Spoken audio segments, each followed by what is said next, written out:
Могила неизвестного солдата.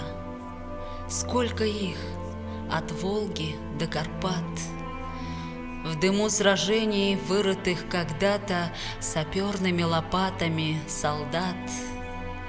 Зеленый, горький холмик у дороги, в котором навсегда погребены мечты, надежды, думы и тревоги безвестного защитника страны.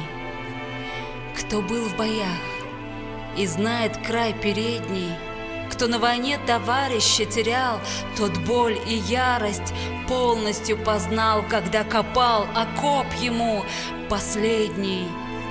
За маршем марш, за боем новый бой.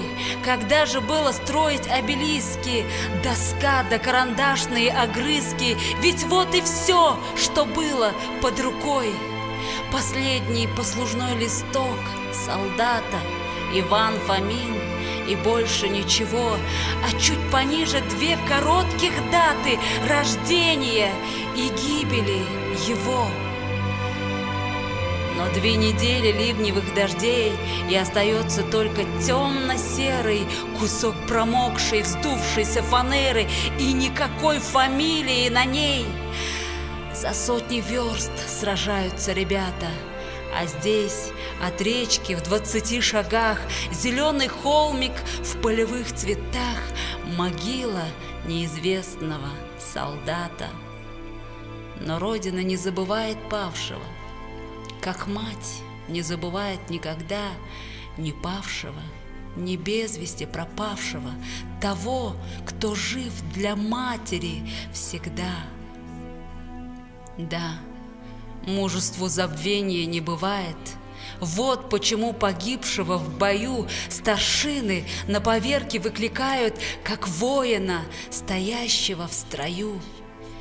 И потому в знак памяти сердечной по всей стране, от Волги до Карпат, в живых цветах и день, и ночь горят лучи родной звезды пятиконечной. Лучи летят торжественно и свято, чтоб встретиться в пожитии немом над прахом неизвестного солдата, что спит в земле перед седым Кремлем. И от лучей багровое, как знамя, весенним днем, фанфарами звеня, как символ славы, возгорелось пламя, святое пламя вечного огня.